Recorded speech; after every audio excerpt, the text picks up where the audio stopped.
우리가 연초부터 좀 바쁘게 움직였죠. 금식 기도회도 시작을 하고, 그리고 우리 만만세 선교 축제로 또 지난주에 함께 하고, 저도 또 집회를 다녀왔습니다. 집회를 다녀오고 엊그저께 금요일에 우리 박혜영 집사님이 연락이 왔습니다. 우리 임영호 집사님이 벌써 한 5년 암으로 투병을 했는데 이제 얼마 남지 않으신 것 같다. 호스피스 병동으로 이제 가야 되는데 목사님 와서 예배 드려 줄 수 있냐고. 그래서 이제 제가 금요일 아침에 예배를 드리러 갔습니다. 그런데 이렇게 말씀을 전하고 예배를 드리는데 문제는 우리 임영호 집사님이 인지 능력이 없는 거예요. 그래서 제가 물어봤어요. 말씀 전하면서 예수님이 어디 계시냐고. 내 마음에 계시면, 내 안에 계시면 이렇게 손을 이렇게 대보라고. 전혀 반응을 못 하시는 거죠. 저도 못 알아보고 찬송도 말씀도 전혀 이제 못 알아보는 그런 상황이었습니다. 참 마음이 안타깝잖아요. 그래서 예배를 마치고 이제 현관 쪽으로 나가서 우리 박혜영 집사님하고 앞으로 일어날 일들, 장래 이런 부분들도 같이 이제 의논을 하게 됐어요. 의논을 하고 나서 인사를 드리고 나오다가 한 번 더 내가 한번 저 얼굴을 뵙고 가면 좋겠다 싶어서 다시 누워 있는 방에 가서 집사님 하고 불렀어요. 그랬더니 얼굴에 눈을 딱 뜨시더라고요. 그래서 제가 그렇게 물었어요. 집사님, 예수님 믿으십니까? 그랬더니 이분이 믿습니다 그러더라고요. 그러면 또 물어봤어요. 그래서 그러면 천국 갈 확신은 있으시냐 그랬더니 예 그러시더라고요. 그걸 우리 옆에 있는 우리 부인 집사님도 봤어요. 눈물 얼마나 흘리는지. 저도 마음이 좀 그랬잖아요. 5년 동안 뭐 계속 암 투병하고 그런 가운데서 그래도 어디 가셔야 돼? 천국 가셔야 되는데 이게 제 마음의 부담이었단 말이에요.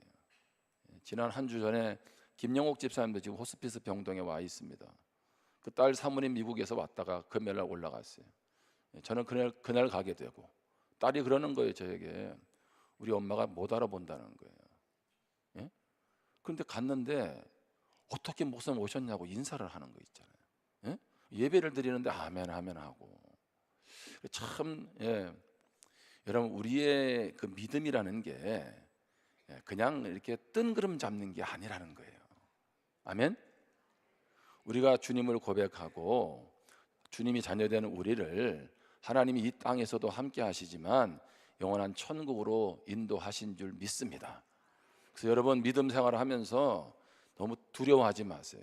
불안해하지 마세요. 제가 요즘에 읽는 책 중에 하나가 거기에 제가 가슴에 파고드는 단어가 하나 있었어요. 저는 그동안 이 신앙 세계를 주로 영적인 대결로라고만 많이 이해해요. 영적 대결로. 근데 거기에 저자가 그런 표현을 썼어요. 우리의 신앙 대결은, 신앙 세계는 물론 영적인 어둠과 마귀와 하나님, 예수님 안에서의 어떤 대결이라고 하는데 영적 대결보다는 진리 대결이라는 거예요. 진리 대결. 이게 무슨 얘기입니까? 우리는 이미 예수님 안에서 승리한 자들인 줄 믿습니다. 근데 자꾸 사단이 속인다는 거예요. 너 같은 게 너희가 무슨 하나님의 자녀냐라고 말을 하는데, 그런데 어디에 근거해서, 말씀에 근거해서 내가 하나님의 자녀고 하나님이 나와 함께하고 날마다 승리할 수 있으니까 사단이 우리를 정죄할 수 없잖아요. 그런데 우리는 자꾸 사단에게 속아서. 여러분, 그래서 말씀이 중요한 거예요. 아멘. 우리는 말씀을 붙잡고 하나님이 그렇게 했으니 아멘이죠. 자, 하나님이 천지를 창조했어요. 무엇으로? 말씀으로. 우리는 그걸 믿는 거지. 여러분 천지 창조할 때 여러분 거기 있었어요? 하나님이 어떻게 하셨는지 보셨냐고요. 우리 눈으로 본 사람 아무도 없어요. 그런데 무엇으로? 하나님이 하셨으니까 말씀에 그렇게 기록을 했고 우리는 그것을 무엇으로 받아요? 믿음으로 받아요. 여러분 오늘 우리가 하나님의 형상에 대해서 나눕니다. 여러분 자녀들이 태어나기 전에 엄마 아빠의 마음은 어떤가요? 얼마나 기대감이 있습니까? 야, 우리가 드디어 자녀가 태어난다. 그래서 막 아이 의자도 사고, 그다음에 침대도 사고, 뭐 별의별 걸 다 사잖아, 그렇죠? 준비하면서 또 얼마나 행복해요. 제가 부모님들이 기도하는 걸 가만히 들어보니까 이런 기도를 좀 하시는 것 같아요. 특히 외모에 좀 자신이 없는 엄마 아빠는 우리 아이는 요거는 좀 닮지 않으면 좋겠다. 근데 영락없이 그걸 닮아. 그래서 뭐예요? 붕어빵이라 그러냐, 붕어빵. 근데 예외인 집안이 있어요. 우리 집입니다. 우리 집은 엄마 아빠의 좋은 점만 세 자녀가 닮은 줄 믿습니다. 저희 어머니가 저를 임신하고 이제 태어났잖아, 그렇죠? 제가 궁금했어요. 어느 날 성장해서 어머니에게 물었어요. 어머니, 내가 어머니 뱃속에 있을 때 뭐라고 기도했어요? 그래도 우리 어머님이 명색이 그래도 목사님 사모님이니까 좀 거창한 기도한 줄 알았더니 뭐라고 기도했냐 그랬더니 두 가지 기도했대. 하나는 성격 좋은 아들, 또 하나는 건강한 아들. 제가 뭐라 그랬겠어요? 에이 그랬다니까. 이왕이면 뭐 돈을 잘 벌든지 뭐 성공하든지 뭐 여러 가지가 있잖아요. 근데 지나고 보니까 이게 얼마나 감사한지 모르겠어요. 여러분, 제가 그렇게 나쁘진 않죠, 성격이, 그렇죠? 그러면 저는 아이들을 위해서 뭘 기도했냐라고 물어보면 저는 다른 기도 많이 못한 것 같아요. 그런데 그런 기도는 했어요. 우리 아이들이 좀 지혜로우면 좋겠다. 지혜로운 자녀가 되면 좋겠다. 이런 부모도 자녀가 나를 닮을 때 얼마나 행복하고 기쁜가요? 근데 하나님도 우리를 그렇게 만드셨어요. 창세기 1장 26절을 보면 하나님이 누구의 형상대로? 우리의 형상을 따라. 또 말씀이 나오니까 지나갑니다. 자, 하나님이 우리를 누구의 형상대로 만드셨어요? 자, 하나님이 천지를 창조할 때, 사자를 만들 때 하나님의 형상으로 만들었을까요? 안 만들었을까요? 자, 호랑이를 만들 때, 바다에 있는 고래를 만들 때 하나님의 형상대로 만들었을까요? 만들지 않았을까요? 안 만들었어요. 하나님은 그냥 말씀으로 명령하셔서 창조했죠. 근데 유일하게 누구만? 사람만 하나님의 형상대로 만드셨어요. 자, 그러면 김종성 목사의 외모는 하나님을 닮았을까요? 안 닮았을까요? 안 닮았어요. 그런데 아멘 하시면 안 돼.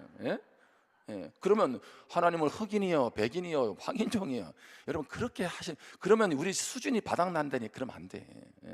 여러분, 저는 외모로는 하나님을 안 닮았어요. 자, 하나님을 닮았다는 것은 무슨 얘기입니까? 자, 오늘 그 하나님의 형상대로라는 그 의미를 크게 세 가지를 얘기할 건데요. 어떻든 하나님의 형상대로 우리가 창조됐다는 얘기는, 따라합시다. 우리는 하나님을 닮은 존재이다. 아멘? 그런 말은 이해가 되지만 외모를 닮았다 이런 말 하시면 곤란한 거예요. 이렇게 대답을 하면 어디 가서 절대 부산 침례교회 성도라고 말하지 마세요. 자, 그러면 하나님의 형상대로 창조되었다는 말이 뭘까? 오늘 세 가지를 크게 살핍니다. 첫 번째는요, 우리는 세상을 지혜롭게 다스리는 모습으로 하나님을 반영합니다. 자, 이 말은 뭐냐면, 우리가 세상을 어떻게 다스림으로? 지혜롭게 다스림으로, 아하, 하나님의 형상을 닮은 사람이구나 라고 하나님을 반영한다는 것, 드러낸다는 거죠. 그러니까 여러분, 우리가 지혜롭게 세상을 다스리지 않으면 우리 모습을 통해서 하나님의 형상이 드러날 수가 없는 거죠. 자, 오늘 본문을 다시 한번 읽겠습니다. 하나님이 이르시되 우리의 형상을 따라 우리의 모양대로 우리가 사람을 만들고 그들로 바다의 물고기와 하늘의 새와 가축과 온 땅과 땅에 기는 모든 것을 무엇하고? 다스리게 하자 하시고, 하나님이 자기 형상 곧 하나님의 형상대로 사람을 창조하시되 남자와 여자를 창조하시고 하나님의 형상대로 창조했죠. 얼마나 감사합니까? 하나님이 그들에게 무엇 주시며? 복을 주셨어요. 아멘. 얼마나 감사해요. 여러분은 이미 우리는 복이 있는 존재인 줄 믿습니다. 나는 찌질이도 되는 게 없고 우리 집안은 왜 그러느냐? 아니요, 여러분, 그거 사단에 속는 거예요. 이미 성경은 오늘 창조된 우리에게 뭐를 주시고? 복을 주셨어요. 아멘. 여러분, 나는 복의 주인공 된다는 것을 여러분들이 선포하고 믿음으로 살기를 주님의 이름으로 축복합니다. 그러면서 하나님이 그들에게 이르시되 생육하고 번성하여 땅에 충만하라. 땅을 정복하라. 바다의 물고기와 하늘의 새와 땅에 움직이는 모든 생물을 다스리라 하시니라. 자, 여기 먼저 우리가 놓치지 말아야 할 건 뭐냐면, 하나님이 남자와 여자를 하나님의 형상대로 창조했는데 그들에게 생육하고 번성하라고 말하죠. 땅에 충만하라고 얘기해요. 물론 자녀를 많이 낳는, 후손을 많이 낳는다는 의미도 있습니다. 자, 그런데 막연하게 그러면 자녀를 많이 낳으라는 얘기냐? 아니요. 여기 생육하고 번성하라는 그 의미는 뭐냐면 주님을 닮은 하나님의 자녀로 이 땅에서 충만하라는 얘기입니다. 아멘. 다시 얘기합니다. 주님을 닮은 하나님의 자녀로 이 땅에 충만하라는 거예요. 여러분, 사람으로만 충만하고 죄 아래에 있는 사람으로만 충만할 때 나타나는 현상이 뭡니까? 너 죽고 나 죽고 그거 아니겠어요? 주님은 그런 의미에서의 단순히 생육하고 번성하고 땅에 충만하는 것이 아니라 하나님의 자녀로, 하나님의 형상을 닮은 사람들로 충만하라는 거죠. 그러면서 뭐라 그랬습니까? 땅을 정복하고, 그런 특별히 바다의 물고기, 하늘의 새, 땅의 짐승들을 다스리라 그래요. 다스리라. 여러분, 다스린다는 말은 여러분 어떤 생각이 드세요? 마치 힘 있는 사람이 힘 없는 사람을 짓누르는, 내 말대로 해라는 식의 생각들을 많이 하는데, 성경에서 다스리라는 그 의미는 강자가 약자를 마음대로 한다는 뜻이 아닙니다. 마치 십자가를 앞에 둔 예수님이 제자들의 발을 씻기는 모습, 바로 그것이 다스린다는 의미 속에 포함되어 있는 거죠. 여러분, 리더입니까? 신앙에 연륜이 있으세요? 또 다른 위치에 있습니까?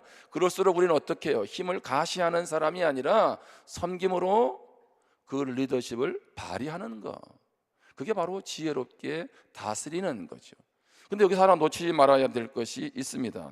하나님은 인간들을, 또 다른 사람들을 다스리라고 한 적이 없어요. 여러분, 말씀 잘 보세요. 사람 다스리라고 한 적이 없다고요. 물론 어떤 주어진 위치에서 리더십을 발휘하는 것은 당연하죠. 그런데 성경에서는 네가 또 다른 사람을 다스려라고 말한 적이 없어요. 하늘의 새, 바다의 물고기, 땅의 짐승, 그다음에 온 천지 만물을 다스리라는 얘기는 하시지만 사람을 다스리라고 하지는 않으셨어요. 왜 그럴까요? 사람은 상호 존중하는 존재이기 때문인 줄 믿습니다. 사람은 서로가 서로를 다스리는 것이 아니라 서로를 존중하고 섬기는 존재라고 하나님은 그렇게 만드신 거예요. 다스려야 될 사람은 있습니다. 따라합시다. 나 자신, 자연.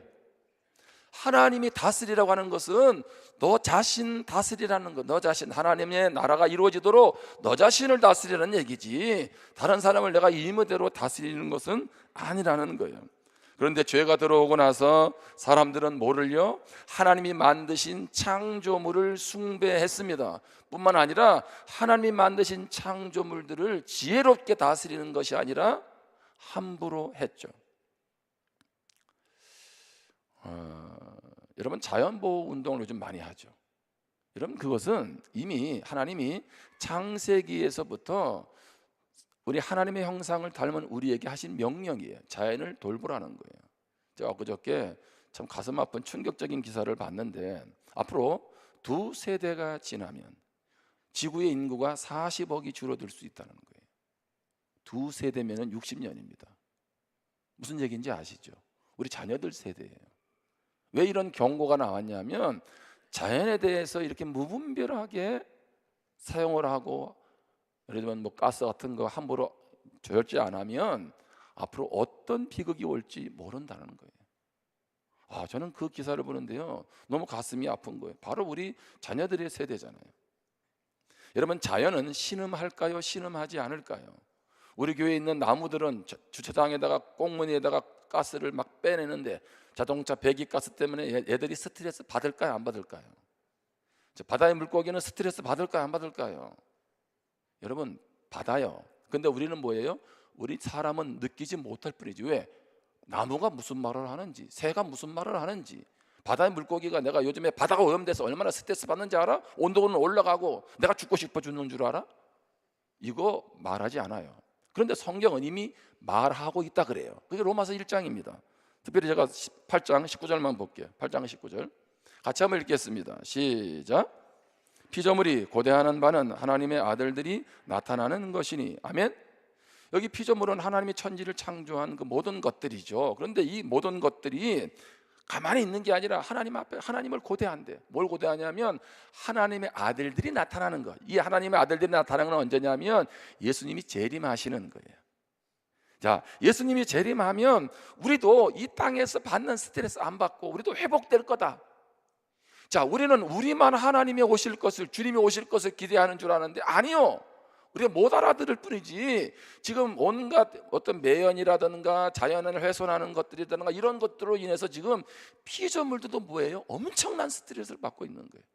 뭐가 들어오고 나서부터? 죄가 들어오고 나서부터 환경이 파괴되고, 그러니까 어떻게 해요? 빨리 주님이 오시면 좋겠다, 이걸 지금 고대하고 있다는 거예요. 여러분, 그런 면에서 볼 때 하나님의 형상을 닮았다, 나는 대단한 존재라고만 생각할 것이 아니라 우리가 세상을 어떻게 돌아봐야 할지 지혜롭게 다스려야 한다는 거예요. 이번에 우리 청소년 집회가 있었어요. 한 9천 명이 부산에 모였어요. 근데 누가 갔다 와서 그러더라고요. 어쩔 수는 없었어. 백석고에서 집회를 하다 보니까 전부 다 일회용 도시락을 준 거지. 그러면 그게 쓰레기가 얼마나 많이 나왔겠어, 그렇죠? 저도 거기에 주최를 하는 멤버 중에 한 사람으로서 어쩔 수 없는 건 이해를 하는데, 그렇죠? 9천 명 설거지가 쉽지 않죠. 그것도 뭐 백석고에 가서.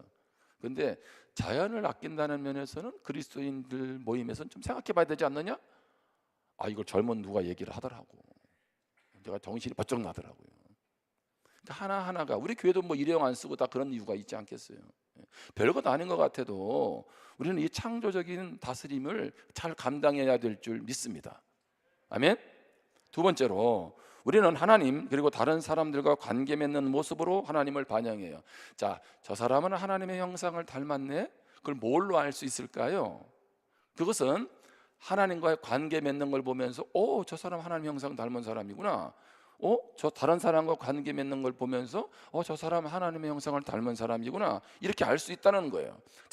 다른 말로 하면 하나님과 관계도 안 맺고 사람과의 관계도 함부로 하고 예수 믿는 사람 마저 할 정도면 그거 곤란하다는 얘기죠. 자, 두 가지로 다시 나눕니다. 첫 번째는 하나님과 관계를 통해 하나님을 반영한다고 했죠. 창세기 2장 7절입니다. 여호와 하나님이 땅의 흙으로 사람을 지으시고 생기를 그 코에 불어넣으시니 사람이 무엇이 된지라? 생명이 되니라. 자, 말씀은 원래 원어를 보면 흙이라는 것은 먼지라는 말이지만 어떻든 흙이에요. 흙을 가지고 사람을 빚으셨어요. 그리고 거기에다가 뭐를 불어넣었어요? 생기를 코에다 불어넣었어요. 그랬더니 뭐가 됐어요? 생명. 생명은 살아있는 존재라는 뜻이, 살아있는 존재. 여러분, 하나님이 코끼리를 만들어 놓고 코에다가 후 하고 바람을 부니까 코끼리가 살아있는 코끼리가 되지 않았습니다. 누구만? 사람만. 자, 그 말은 무슨 얘기예요? 이 말은 오늘 우리가 하나님과 얼마나 친밀한 관계에 있는지를 보여주고 있는 거예요. 내가 사람을 그만큼 소중하게 여긴다는 거예요. 여러분, 우리 옆에 있는 사람을 왜 소중하게 여겨야 됩니까? 사람 위에 사람 없고 사람 밑에 사람 없다는 말을 왜 하는가요? 하나님이 그만큼 소중하게 여기셨어요. 그리고 그만큼 친근하게 대하셨고요. 저도 한 번씩 스스로가 이렇게 막 당혹스러울 때가 있어요. 언제냐면 제가 자꾸 목회에만 신경을 쓰는 거예요. 무슨 얘기인지 아시죠? 새해는 목회를 어떻게 할까? 어떻게 좀 더 교회가 전도하고 영혼을 구원할까? 어떻게 좀 선교를 할까? 어떻게 셀을 좀 더 건강하게 세울까? 다 맞는 말이죠. 그런데 목회보다 더 중요한 거는 하나님과 나와의 관계거든. 근데 저도 자꾸 이 일이 앞서는 거예요. 그리고 그게 잘 되면 마치 하나님하고 관계도 좋은 것처럼 생각한다는 거지. 그러니까 저에게는 가장 큰 우상이 뭐가 되냐면 목회가 우상이 될 수 있다는 거예요. 제가 오늘 기도하면 올라오는 시간에도 그래요. 올라오는 시간에도 누가 왔는지 거기 집중하지 말고 오늘 내가 하나님을 예배할 수 있게 해달라고. 왜? 내 생각도 자꾸 그렇게 거기에 빠지니까 이렇게. 그렇죠? 여러분, 예수님이 하나님이시잖아요. 그분은 하나님이고 인간이셨기 때문에 능력이 제한이 없으셨잖아요. 그런데 주님은 어떻게 하셨어요? 새벽마다 기도하시죠. 저녁마다 기도하시죠. 뿐만 아니라 12제자 세울 때는, 특별한 때는 밤을 새워 기도하시죠. 자, 겟세마네 동산에서 십자가를 앞두고 뭐라고 얘기합니까? 하나님의 뜻이 이루어지기를 원한다고 얘기했어요. 무슨 얘기냐면 예수님의 관심은 무엇을 하느냐보다도 하나님이 어떤 분이고 하나님과 어떻게 나는 살아갈까, 거기에 관심이 있었다는 거예요. 여러분, 신앙생활하면서 여러분의 삶이 왜 힘이 없는 줄 아세요? 왜 믿는 게 재미도 없고 만족도 없고 기쁨도 없고 늘 불안해 살아가는 줄 아세요? 하나님과 초점을 안 맞춰서 그래요. 하나님은 뒤로 하고 하나님 그냥 도와주세요라고만 말을 하지 하나님과 관계는 없는 거예요. 하나님 관계는 마치 부모에게 학교 갈 때 용돈 주세요, 책값 주세요. 여러분, 그렇게 돈만 받아가는 거하고 부모하고 대화하고 서로 속 얘기를 나누는 건 다른 겁니다. 그렇지 않아요? 근데 많은 사람들이 하나님과 관계를 그렇게 생각해요. 그러니까 예수를 믿어도 맨날 하나님 얘기, 예수님 얘기하는데 나하고는 상관이 없는 거예요. 여전히 나는 내 문제 앞에 고민하고 괴로워하고 있고. 아니요, 신앙생활은요, 하나님을 통해, 예수님을 통해서 기쁨을 누리셔야 돼요. 아멘? 여러분, 지금 나라가 얼마나 혼란스럽고 모든 상황이 얼마나 복잡하게 돌아갑니까? 그럼 우리는 그 피해를 안 입나요? 그렇지 않잖아요. 그러면 어떻게 해야 돼요? 어디에다가 초점을 둘 거냐고. 여러분, 한 주간 주님 안에 거하니까 너무 행복하셨어요? 그게 고백이 안 된다면 다시 그리로 가야 돼요. 그래서 호세아 6장 3절에 보면, 그러므로 우리가 여호와를 알자, 힘써 여호와를 알자. 그의 나타나심은 새벽빛같이 어김없나니 비와 같이 땅을 적시는 늦은 비와 같이 우리에게 임하시리라 하니라. 아멘. 할 일은 뭐예요? 열심히 하나님 어떤 분인지를 알아가야 되는 거예요. 그래야 새벽에 하나님이 빛같이 임하는 거, 늘 시도 때도 없이 하나님이 적당한 때에 비를 주시는 것처럼 은혜를 주시는 것을 알지요. 그렇지 않습니까? 제가 한 번씩 그런 얘기를 하잖아요. 하나님은 임마누엘 하세요. 그런데 그거 걱정하지 마시라고요. 말씀이 그러했으면 그러한 겁니다. 아멘. 근데 왜 나는 하나님이 내 삶에 임마누엘 하는 걸 못 느낄까요? 왜 하나님은 내 삶의 문제에 관심이 없는 것처럼 느낄까요? 그것은 내가 하나님과 임마누엘 하지 않아요. 내가 하나님과 동행하지 않는데 그 하나님이 나와 함께하는 걸 뭘로 느끼겠습니까? 뭘로? 말씀으로 느끼지 못하고 기도로 하나님을 경험하지 못하는데 무엇으로 하나님이 나와 임마누엘 하는 걸 경험하냐고요? 사고 났을 때 잠깐 괜찮았던 거? 오, 큰일 날 뻔했는데 이 정도면 감사하다. 여러분, 그런 임마누엘을 하지 마세요. 물론 그런 임마누엘도 축복이죠. 그런데 왜 그런 하나님을 특별한 때만 맛보려고 하시냐고. 하나님이 형상대로 믿었다는 얘기는 너와 나는 특별한 관계라는 겁니다. 믿으십니까? 그래서 예수 그리스도까지 주신 줄 믿습니다. 그러면 이제 그 관계에서 하나님을 누리라는 거예요. 이게 하나님의 형상을 입은 거예요. 뿐만 아니라 사람과의 관계를 통해서 하나님을 반영해야 됩니다. 하나님은 남자와 여자를 창조하셨어요. 서로 무엇하도록? 교제하도록. 자, 창세기 2장 18절입니다. 다시 한번 읽어보겠습니다. 시작.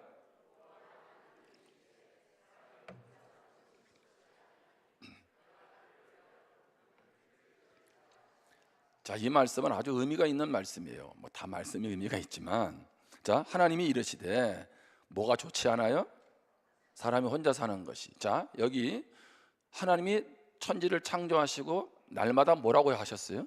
첫째 날 창조하시고 보시기에 무엇 하였다? 좋았다. 사람 만들고 보시기에 심히 좋았다. 이렇게 하시는데, 아니, 하나님이 좋지 않다 이런 말을 하세요. 자, 다음 주 우리가 죄에 대해서 다루지만 지금 이 시점은 죄가 들어오지 않았어요. 그런데 하나님이 좋지 않다는 말을 하세요. 무엇이? 사람이 혼자 있는 것이. 그래서 내가 그를 위하여 뭐를 하리라? 돕는 배필을 지으리라. 그렇게 말씀하세요. 자, 이게 무슨 얘기냐 하면, 사람이 혼자 있는 것이 좋지 않다는 얘기는 한번 따라하겠습니다. 사람에게는 사람만이 채워야 할 공간이 있다. 아멘? 자, 여러분 그런 기도 하시죠. 아이고, 내가 하나님만 바라봐야 되는데 자꾸 사람도 의지했다고. 그렇죠? 물론 그 기도를 제가 알아요. 우리는 하나님만 의지해야 됩니다. 아멘? 자, 그런데 한 가지 놓치지 말아야 될 게 있어요. 하나님은 누구를 통해 위로하세요? 물론 기도와 말씀을 통해서도 위로하시지만 누구를 통해서? 내 옆에 있는 사람을 통해서. 아니, 그렇지 않으면 이 말씀이 없어야 돼. 내가 다 위로하고 내가 다 채워줄 거니까 사람이 혼자 있는 것이 보기 좋았다 이렇게 말씀하셔야 되잖아요. 그런데 하나님은 혼자 있는 게 보기 좋지 않아서 돕는 배필을 지으세요. 그 말은 무슨 얘기입니까? 사람에게는 사람이 채워야 될 공간이 있는 거예요. 나 혼자 외롭잖아요. 그러면 누가 옆에서 나와 같이 밥도 먹어주고 나와 대화를 나눠주면 그게 좋은 거예요. 위로를 얻게 되는 거죠. 여러분 힘들고 어려울 때, 슬플 때 누가 옆에 있어 줍니까? 그렇죠. 사람이 옆에서 같이 들어주고 참아준다는 것보다는 같이 공감해 줄 때 힘을 얻고 일어나는 것 아니겠습니까? 다시 얘기합니다. 사람이 다 채워줄 수는 없어요. 그렇죠? 하나님만이 채워줘야 될 게 분명히 있잖아요. 그런데도 불구하고 하나님은 우리를 통해서 옆 사람의 필요를 채우기를 원하시는 줄 믿습니다. 하나님은 아담에게 하와를 지으시면서 뭐라고 얘기합니까? 돕는 배필이라 그래요. 그러면 이렇게만 얘기해요. 아, 여자는 남편을 돕는 배필이다. 아니요. 그런 의미도 있지만 여기서 돕는 배필은 뭐예요? 서로 돕는 거예요. 아멘? 여성으로서 남성을 마치 하나님처럼, 그 단어는 그런 단어니까 그렇게 돕는 것이 귀하다는 의미도 있습니다. 그런데 아울러서 뭐예요? 서로 돕는 거죠. 창세기 2장에 보면 이런 말씀 있잖아요. 자, 남자가 부모를 떠나서 누구와? 그렇죠. 여자 아내와 부모를 떠나서 한 몸을 이루라고 하는데, 여러분 그러면 결혼하면은 남자만 집을 떠납니까? 여자도 떠나야지. 그렇죠? 남자만 떠나고 여자는 안 떠나요? 여태 그래서 남자는 요즘에 집을 나와가지고 다 친정 처갓집 가서 삽니까? 그런 말이 아니잖아요. 조금만 말씀을 생각해 보면 하나님은 어떻게 하는 얘기예요? 서로 돕는 존재로 지었다는 거예요. 한번 따라 합시다. 혼자 사는 건 외롭지만 함께 사는 건 괴롭다. 예? 내가 이걸 여기서 들었는데, 야, 이 내용을 기가 막히더라고. 혼자 사는 건 뭐예요? 외로워. 그럼 결혼해야 돼, 말아야 돼? 근데 또 같이 사는 건 뭐예요? 괴로워. 따라합시다. 그게 인생이다. 그죠? 여러분, 함께 하다 보면 힘도 얻을 수 있지만 뭐 할 수 있어요? 마음도 상할 수 있어요. 성장하는 과정이 있잖아요. 근데 놀라운 사실은 하나님이 아담에게 누구를 보내셨어요? 하와를. 하나님이 보내셨어요. 누구를? 사람을. 그 말은 뭐냐면 내 옆에 사람은 누가 보내셨다? 하나님이 보내셨다. 이거 놀라운 사실이에요. 내 아내, 내 남편은 누가 보내셨다? 이러면 저놈이 왼수가 아닌 거예요, 이게. 예, 죄송합니다. 예? 예, 할아버지 표현을 제가 쓰는 거예요. 예. 옛날에 그러더라고. 뭐 부부관계 왜 나왔잖아요. 이게 뭐 방송 나와가지고 두 사람 무슨 관계 그랬더니, 예. 두자 그랬더니 뭐 했더니 나중에 할머니가 원수라 그랬잖아, 그렇지? 예? 여러분, 이게 원수가 아니죠. 하나님은 뭘로 보내셨어요? 그렇죠. 나에게 보내주셨어요. 여러분, 그러면 내 옆에 사람이 달라지는 거예요. 우리는 그런 말 많이 하죠. 내가 상처받았다는 거, 상처. 여러분, 근데 그거 아세요? 가만히 우리 주변을 둘러보면 상처받은 사람은 많은데 상처 줬다는 사람은 없어. 예? 여러분 스스로 한번 생각해 보세요. 여러분은 상처만 받으셨어요? 근데 왜 나는 상처 줬다는 얘기는 안 하냐고. 가만히 보면 우리가 그렇게 이기적인 거죠. 바울이 예수님을 만나고 변화됐죠. 그런데 바울이 변화되고 나서 내가 예수 믿고 변화됐다고, 이전에는 예수 믿는 사람 잡아들이는 사람이었는데 변화됐다고 하는데 사람들이 믿었어요, 안 믿었어요? 안 믿었어요. 저놈 저거 무슨 뭘 또 꽁꽁이 속이 있나. 제자들도 안 받아줬다고요. 근데 하나님이 바울에게 누구를 보냈어요? 바나바를 보냈어요. 그렇죠? 그래서 제자들에게 바울이 변화됐다라고 한 걸 알려주시잖아요. 로마서 15장 7절을 봅니다. 그러므로 그리스도께서 우리를 받아 하나님께 영광을 돌리심과 같이 너희도 서로 받으라. 아멘. 자, 예수님이 우리를 무엇 하셨어요? 받아주셨어요. 받아주셨다는 건 뭐예요? 용서했다는 거예요. 용납했다는 거예요. 부족하지만 품어줬다는 거죠. 함께 하셨다는 거죠. 그래서 하나님의 영광이 드러났다는 거예요. 자, 그러니까 너희도 예수님이 한 것처럼 서로 무엇해라? 용납해라, 용서해라, 받아주라, 부족해도 좀 참아주고 인내해라. 자, 그렇게 하는 것이 하나님께 뭐가 된다? 영광이 된다는 거예요. 여러분, 하나님의 영광이 뭡니까? 다양한 것들을 통한 하나님의 영광을 말씀하시지만 하나님이 영광 받으신다는 얘기는 무슨 얘기예요? 우리가 서로 받아줄 때 그게 하나님께 영광이 되는 거예요. 아멘? 여러분, 그런 면에서 내 옆에 있는 사람은 그저 그런 사람이 아니라고요. 좀 능력이 부족할 수 있고 말을 좀 함부로 할 수 있을 것 같고 좀 나에게 상처 주는 것 같기도 하지만 그 사람은 누가 보냈어요? 하나님이 보냈어요. 좌우에 있는 분하고 인사하겠습니다. 미처 귀한 분을 몰라 뵀습니다. 여러분, 내 옆에 있는 사람을 귀하게 여기지 않으면 또 다른 축복의 사람이 와도 그를 축복의 사람으로 여기지 못한다는 거예요. 아멘? 복 있는 사람은 그냥 있는 사람 그 자체를 그냥 귀하게 여기는 것이지, 그 사람을 내가 하나 둘 난도질을 해보세요. 이 사람은 말을 하는데 이게 문제고, 이 사람은 성장하는데 이게 문제였고, 이 사람은 이런 상처를 가지고 있고, 이 사람은 이런 게 있고. 여러분, 그러면 내 옆에 누가 남아 있습니까? 그렇지 않겠어요? 서로 무엇하니? 받아주니. 아멘? 여러분, 하나님의 형상대로 빚어졌다는 것은 하나님과 그런 관계를 맺을 뿐 아니라 서로 무엇하는 거예요? 받아주는 거예요. 예? 그래서 예수 잘 믿는 사람은 어떤 사람이에요? 옆에 있는 사람하고 잘 지내는 사람이에요. 뭐 어렵게 생각하지 마세요. 아멘? 그 사람 만날 때마다 긴장하고 스트레스 받고 아니라고. 예?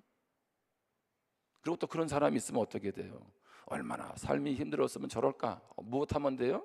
그냥 품어주면 되지요. 아멘? 이게 하나님의 형상을 입은 우리를 향한 말씀이세요. 세 번째로 한 번 더 기억할 거, 우리는 일하고 안식하는 리듬으로 하나님을 반영해요. 오늘은 좀 내용이 많죠. 예, 이게 제가 의도한 건 아니에요. 그런데 어떻든 이걸 좀 정리하려니까 조금 내용이 좀 많아요. 자, 하나님 형상대로 빚었다는 것은요, 일하는 존재가 됐다는 거예요. 두 번째는 안식하는 존재. 자, 첫 번째, 이 일을 통해 하나님을 반영합니다. 창세기 2장 15절입니다. 여호와 하나님이 그 사람을 이끌어 에덴 동산에 두어 그것을 경작하며 무엇하게 하시고 지키게 하시고. 자, 에덴 동산은 놀고 먹는 데가 아니에요. 죄가 들어오기 전에 하나님은 이미 에덴 동산을 만드셨어요. 하나님은 무엇하는 분이세요? 일하는 분이세요. 아멘? 예. 자, 그런데 거기에다가 아담과 하와를, 사람을 만들어서 그 에덴 동산을 무엇하게 하셨어요? 경작하며 지키고, 다시 말하면 뭐예요? 돌보도록, 일하도록 만들었다는 거예요. 따라합시다. 노동은 축복이다. 노동은 특권이다. 아멘? 일이 있다는 건 축복이죠. 문제는 죄가 들어오고 나서부터, 창세기 3장 이후에 죄가 들어오고 나서부터 일이 스트레스고 고통이고, 일 때문에 몸이 망가지고, 일 때문에 사람관계가 깨지고, 뭐 그런 거죠. 그런데 원래 일은 뭐예요? 하나님의 자녀들에게 주신 축복이에요. 여러분들 경험하잖아요. 어떻게 은퇴하고 나서 놀고 싶으세요? 은퇴하고 나서 일하고 싶으세요? 목사님, 돈이 많아서 놀고 싶어요. 근데 노는 분들은 오래 못 삽니다. 예? 뭐라도 해야 돼요? 집 앞에 텃밭이라도 가꿔야 오래 사시는 거예요? 그렇잖아요. 일반적으로 얘기하잖아요, 사람들이. 여러분, 그렇게 보면 우리가 일한다는 게 얼마나 중요한지 몰라요. 여러분, 부엌에 가서, 식당에 가서 일하는 거 감사하시기를 축복합니다. 예, 남자분들이 왜 아멘 할까 이게? 예? 여러분 보세요.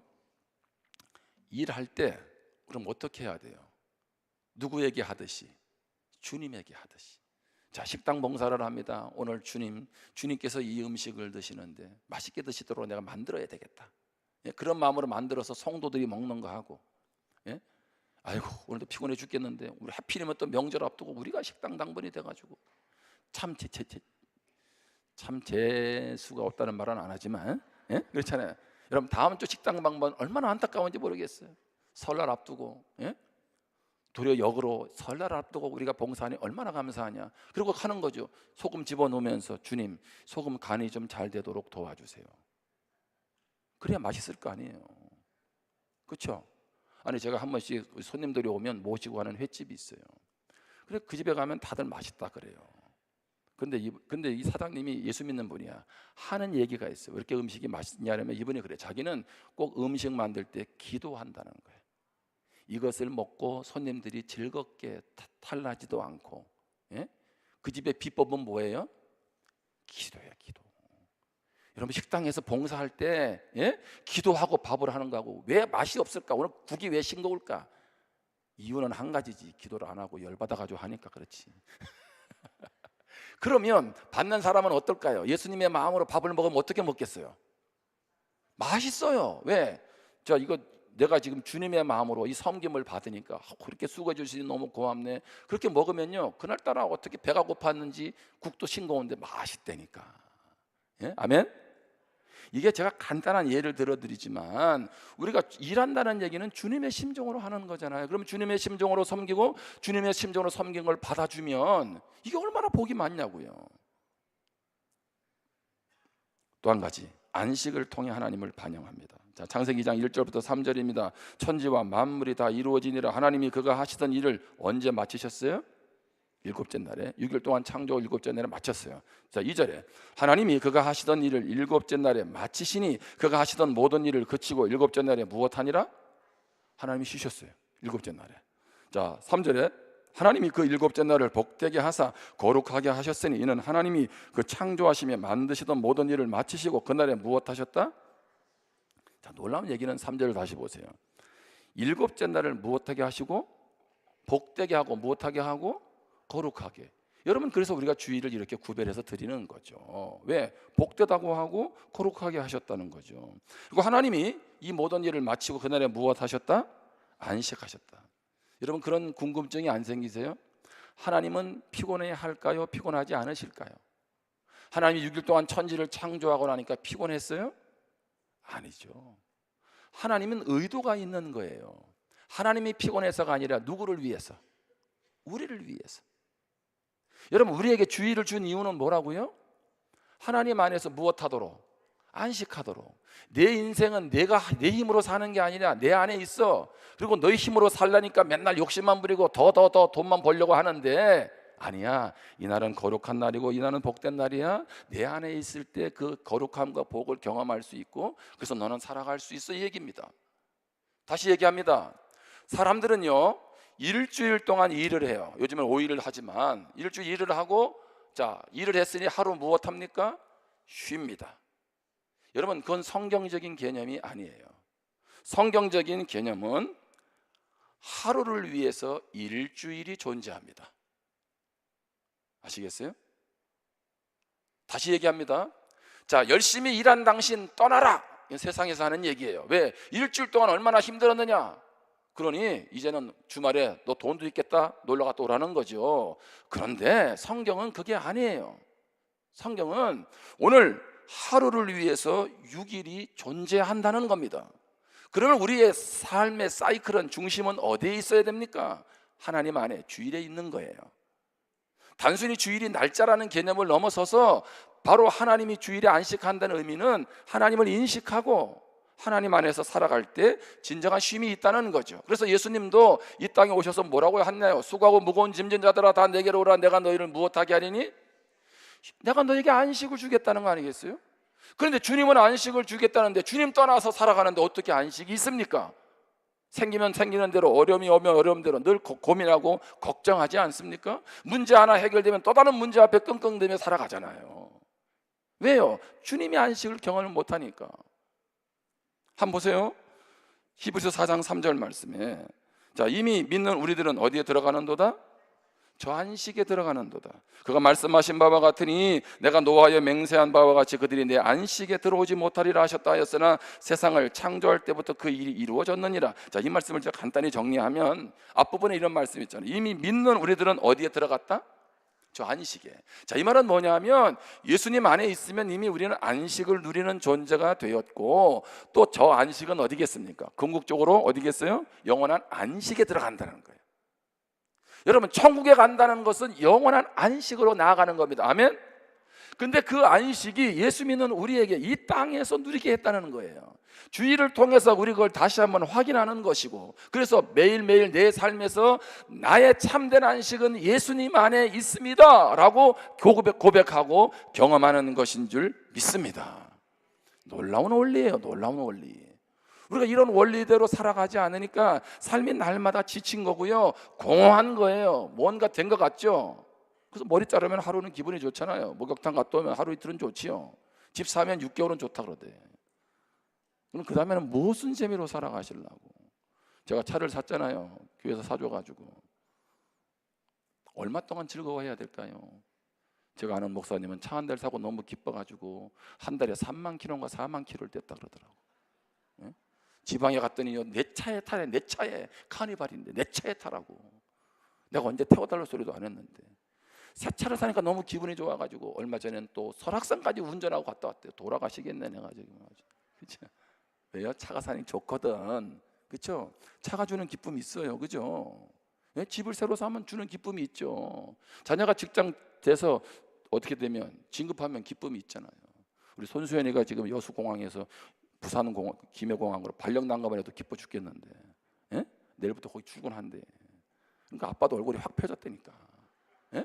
이것도 기쁜데 하물며 내가 예수님 안에서 안식을 누린다는 게 얼마나 축복이냐고요. 여러분, 이 원리를 깨닫고 살아가기를 축복합니다. 아멘.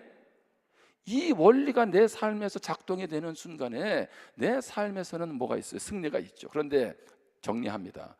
우리가 항상 하나님의 형상을 반영합니까?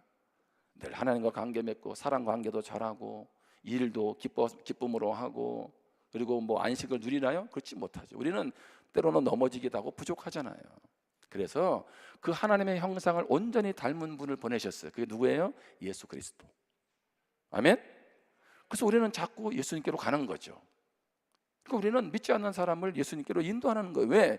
이 좋은 하나님의 형상을 닮은 존재로 그가 살아가도록 행복을 누리도록 하는 게 뭐예요? 그게 전도입니다. 그게 전도예요.